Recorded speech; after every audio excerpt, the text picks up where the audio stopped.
जिले में परिवहन विभाग अक्सर वसूली को लेकर चर्चाओं में रहता है, लेकिन इस बार मामला चालान को लेकर गर्मा गया।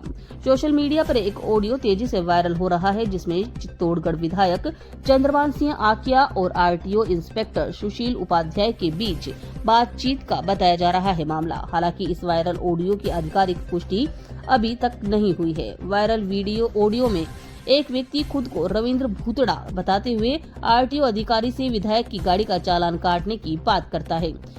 इसके बाद जब अधिकारी द्वारा चालान भरने की बात कही जाती है तो कथित रूप से विधायक को लाइन पर लेने की बात कही जाती है। बताया जा रहा है कि इसके बाद फोन पर हुई बातचीत में अधिकारी को जमकर लताड़ लगाई जाती है और मामला गाली गलौज तक पहुंच जाता है। ऑडियो में विधायक के प्रतिनिधि के रूप में बात करने वाले व्यक्ति द्वारा गंगरार टोल नाके पर मारपीट तक की धमकी देने की बात सामने आई है।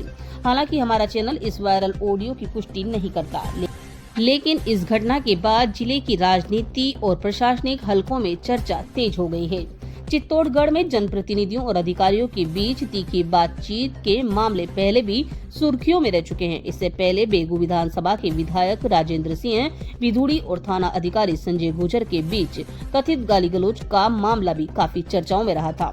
फिलहाल जिस अधिकारी का यह ऑडियो बताया जा रहा है, उनकी ओर से कोई आधिकारिक बयान सामने नहीं आया। वहीं विधायक चंद्रभान सिंह आकिया की तरफ से इस पूरे मामले में कोई सार्वजनिक प्रक्रिया अभी तक जारी नहीं की गई है। इस मामले को लेकर पूर्व विधायक सुरेंद्र सिंह जाड़ावत ने कड़ी प्रतिक्रिया देते हुए कहा कि जनता द्वारा चुने गए जनप्रतिनिधियों को इस तरह की भाषा का इस्तेमाल करना शोभा नहीं देता।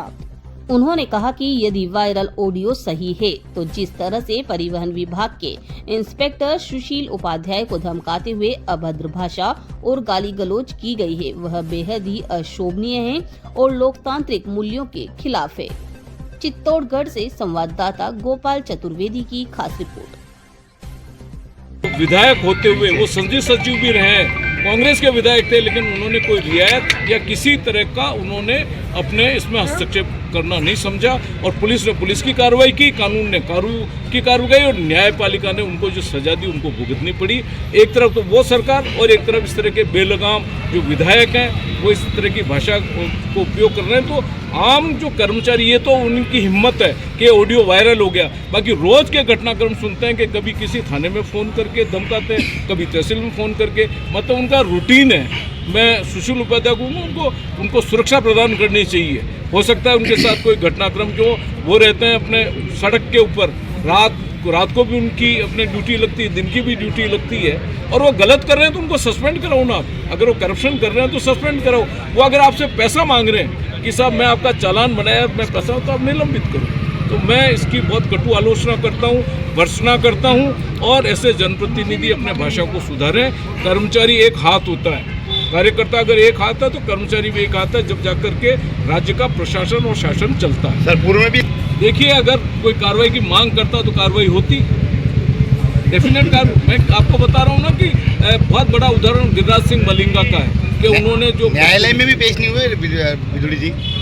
देखिए, अगर न्यायपालिका को उस पर एक्शन ले, अगर कोई बात है तो उसके लिए तो मैं क्या कह सकता हूँ, पुरानी बात है। अगर कोई ऐसी बात थी तो लेना चाहिए, करना चाहिए था। इन्होंने तो कई किया ना, इन्होंने तो अपने आदित्य सीमेंट के अंदर भी बनते ही अपने जो आया है इनका कि किस तरह से वहाँ पे अरेस्ट करके, एक तरह से कह सकते हैं कि कमरा बंद करके जो वहाँ के अधिकारियों के साथ जो उन्होंने किया कराया, एक अपना शुरुआती उन्होंने इस तरह से की है, तो ये बहुत गलत है। ये राजनीतिक जो पदों पे रहते हैं निर्वाचित जनप्रतिनिधि, उनको किसी तरह का इस तरह का हल्का व्यवहार नहीं करना चाहिए।